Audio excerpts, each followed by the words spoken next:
Sveiki 15 min skaitytojai ir žiūrovai. Šiandien esame Latvijos parlamente ir netrukus kalbėsime su Europos Komisijos viceprezidentu, komisaru atsakingu už prekybą Valdžiu Dombrovskiu. Gero žiūrėjimo ir klausimo. You said on the panel that EU still need to be open to the world in the context of a trade policy. Isn't it too naive to keep our openness to the world when countries like Russia use our openness in its own immoral reasons? I would say that's where the EU concept of open strategic autonomy comes in. That on one hand we maintain our openness, our commitment to multilateralism and rules-based trading system. But on the other hand, we are ready to act autonomously if needed, if third countries are not playing by the rule. Well, for the EU, economically it makes lots of sense actually to defend multilateral trading system. For the next decade, some 90% of the growth will come outside of the EU, if we talk about global growth. So we need to be connected to this external source of growth, and a part of energy, EU is running substantial trade surplus. So closing down can only worsen our economic outlook. So from all those points, it's important that we stay open. You mentioned Russia. For example, if you look on Russia's dependency we had on Russian fossil fuels, when we are now moving to the green and digital economy, it's important not to develop new dependencies. And therefore, we cannot be reliant just on one or few suppliers for critical raw materials we need for green and digital transitions. We need to build partnerships around the world with reliable partners. Where do you see risk of new possible dependencies? Well, if we look at critical raw materials for green and digital transition, already many of those are supplied by very few players, or sometimes only by one player, notably China. Therefore, we are looking at better risk management and diversification. Okay, and talking about China, China is one of the biggest, in some cases the biggest trading partner of the EU. And recently, as you mentioned, European Commission released Critical Raw Materials Act, which is aimed to lessen dependence on countries such like China. How the EU's approach to China is changing? When we discuss our cooperation with China. China is the world's second biggest economy. It's a rapidly growing economy. It's an important trading partner.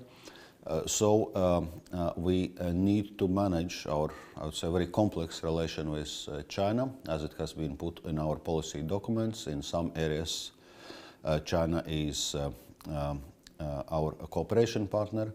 In some areas, it's economic competitor. In some others, it's systemic rival. So we need to navigate this complexity. But as regards our approach to China, as I was mentioning before, it's about better risk management and not allowing new strategic dependencies to build up. That's why the Critical Raw Materials Communication and Act is very much oriented towards diversification of our sourcing of raw materials. Does it mean that we took too much risks regarding China, regarding trading with China before this act and all the politics? I would say, if we talk specifically with Baltics actually doesn't have very large trade volumes with China. There are many other EU countries where kind of China's share in external trade is more substantial. I would say it's not so much an issue of the China's share in the EU external trade. It's indeed more about where we have those dependencies, because there are a number of critical raw materials where China's share in supplies is well over 90%. And those are kind of the areas where we need to look how we ensure diversification and how we ensure risk management. Okay, and you are probably familiar with Lithuania's and China's conflict related to Taiwanese representative office opening in Vilnius in 2021. What would you advise to Lithuania regarding relations with China? I would say there are two dimensions to this conflict. One is foreign policy dimension, where clearly dialogue is needed. Another is economic dimension, where China is basically using economic coercion against Lithuania, and from European Commission side we have been very clear that we see it also as an EU issue. It's not only a Lithuanian issue, it's also an issue which is affecting the single market. Correspondingly, we have requested the consultations in WTO with China, which has not led to satisfactory outcome, and currently we are in a process of forming a panel to have a basically WTO dispute with China. So the panel needs to be set out and provide its ruling. How to diversify or divide geopolitical and economical reasons in relations to China? As we have learned also in case of Russia, you cannot completely divide geopolitics from economics. Well, we saw how Russia was using its energy supplies as a tool of blackmail and manipulation. We had seen cases of economic coercion from China against Lithuania, against Australia, for example, other countries. Therefore, we need to be mindful of those geopolitical risks. And once again, it brings me back to the topic of we need, therefore, to ensure that we are not developing strategic dependencies. Okay, and protectionism and higher prices related to it were mentioned on a panel today. Those risks related to Critical Raw Materials Act, how the EU will combat these risks? Well, the risk of protectionism is clearly there. The geopolitical landscape is getting more confrontational.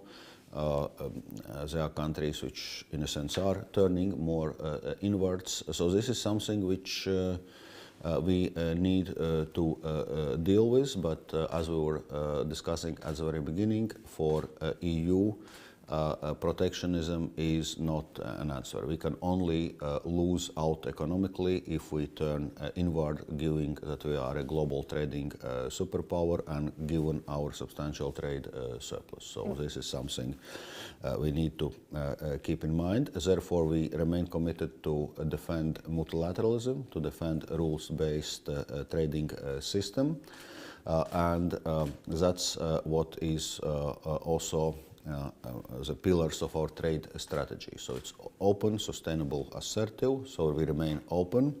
We certainly look how trade policy can help us reach also our overall sustainability objectives, and assertive, our readiness to act autonomously if it's necessary, if third countries are not playing by the rules. Okay, and talking about long-term challenges caused by Russia's war in Ukraine, what are those regarding trade and economy? What do you think? Long-term challenges? It's, I would say, the challenge, immediate challenge, which we had to face economically, was our dependence on Russian fossil fuel supplies, especially natural gas supplies. But we have managed it to a large extent already. So if before the war, Russia was supplying 40% of the gas to the EU, currently it's below 10%. we managed to diversify our supplies. Now Norway is our biggest supplier of natural gas. Other countries step up their supplies substantially, including United States, other countries. So that was the most immediate issue we had to address. I don't think there are like major long-term economic challenges we are facing from decoupling from Russia, because in a sense energy supplies was a main issue, and to a large extent we have dealt to this already. And partly our response, economic response to Russia's aggression was consistent with our long-term goals of the green and digital transition. So to address the dependency on Russian fossil fuel supplies, we are accelerating our green transition, roll out renewables, energy efficiency measures, energy savings measures, and that is going to stay this way. We are not going back to rebuild this dependency on fossil fuels from Russia. So the main focus is on energy. Well, that was, I would say, if we talk economically in a context of Russia, that was definitely energy. And talking about economics, European Central Bank raised interest rates again. Inflation is still too high to not do this. What is your take on economic situation in the Baltic states? Well, clearly, in Baltic states, we're in a challenging situation. Inflation in all three Baltic states is substantially above euro area average. Economic growth rates are substantially below EU average.